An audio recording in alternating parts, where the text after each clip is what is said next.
The jungle. A perfect place for insects to breed.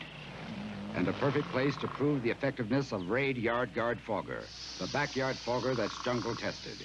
Yard Guard shoots up to 20 feet, clears bugs out in minutes, keeps them away for hours. It worked in their backyard, it'll work in yours. Clears bugs out in minutes, keeps them away for hours. Raid Yard Guard, it's jungle tested. To all those people who've always wanted a beautiful yard, but don't have time to work at it, your day has come. Because now there's a revolutionary line of bug and weed killers. There's never been anything like it before. New Johnson Yardmaster. Take this Yardmaster lawn weed killer for broadleaf weeds. Like all our yard products, it's pre-mixed. There's no mixing or measuring. All I have to do is hook it to a hose and spray. It sprays out a foam that shows where you're covered, so you can't miss. You weeds don't stand a chance. New Johnson Yardmaster Lawn Weed Killer, Insect Killer, Crabgrass Preventer, and Vegetable Garden Insect Killer. When you hook up with Yardmaster, the bugs and weeds don't stand a chance. Yard looks terrific. They must have a gardener. You'll find New Johnson Yardmaster at your local lawn and garden dealer.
Return after In the News and these messages.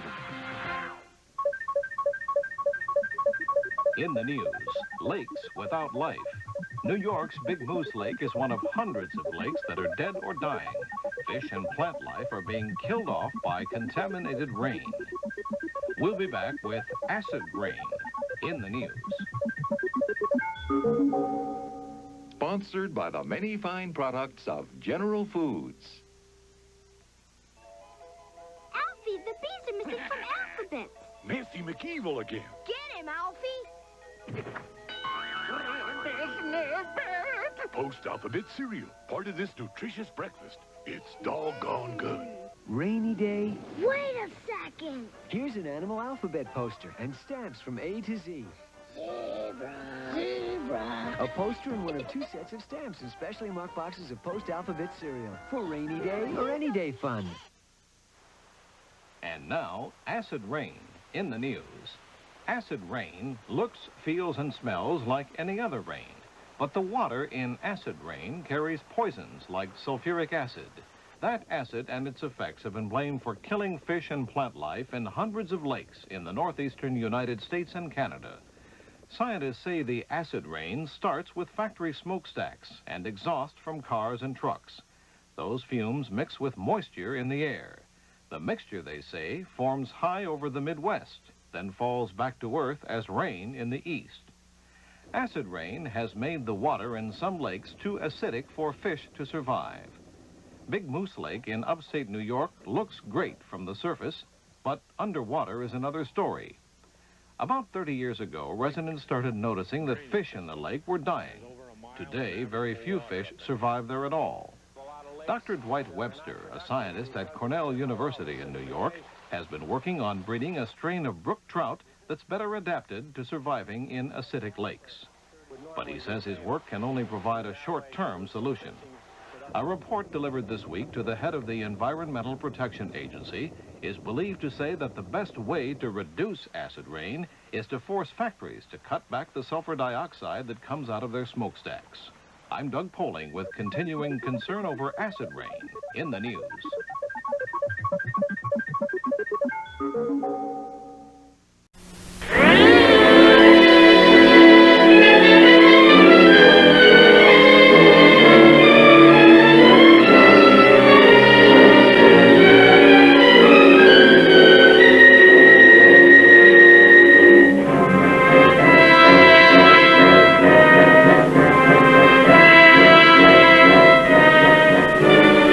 Film will first show what the Navy is planning for the offensive employment of biological and chemical warfare. Biological and chemical warfare have two principal objectives: to reduce the enemy's production of food by destroying his crops and his food-producing farm animals, and to incapacitate the enemy's armed forces and that portion of his human population that directly supports them.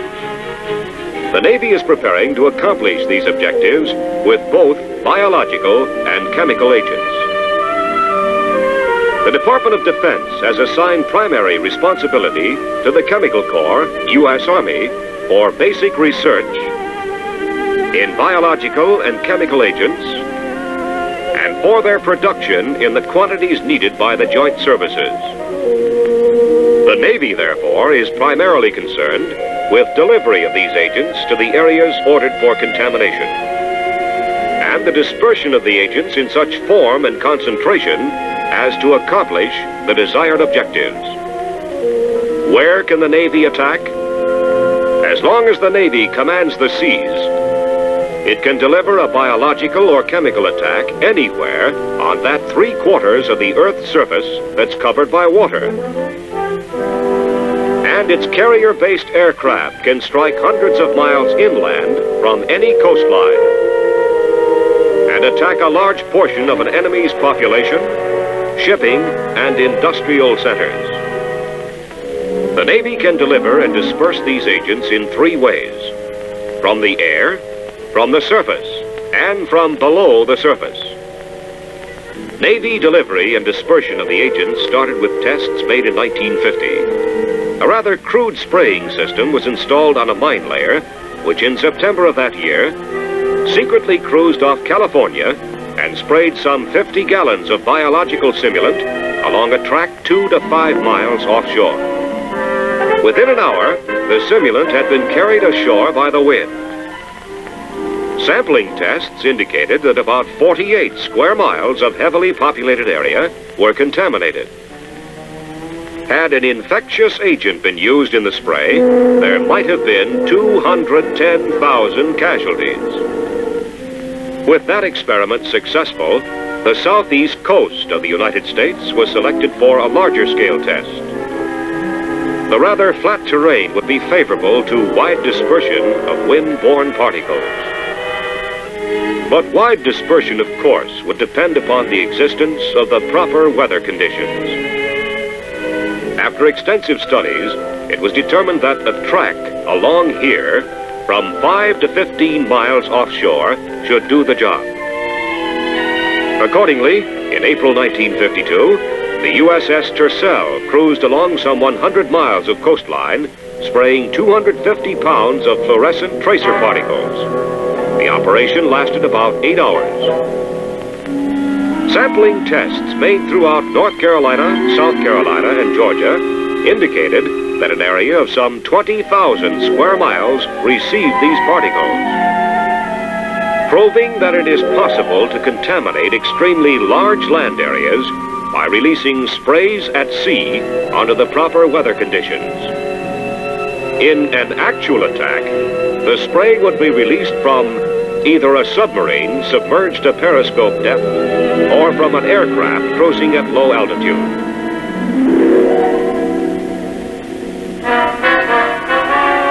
A submarine operation experimenting with mines has been carried out, which is significant in this type of warfare.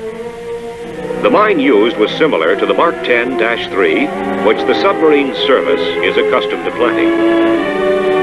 The mine provided spaces for biological simulant and compressed air.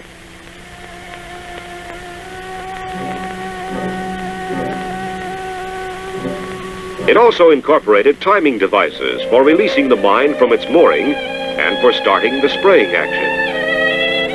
Trials were held at Key West, Florida in April 1952. 7 of these mines were laid. The trials demonstrated that the Navy has a powerful offensive weapon for biological warfare. Here are the principles involved. As the submarine approaches a coastal area target, it lays these mines filled with biological agents. The mines sink to the bottom and remain inactive for a predetermined time while the submarine escapes. Then, at a preset time, the main portion of each mine detaches itself from the mooring part, rises to the surface, and sprays its contents into the air to be carried ashore by the wind.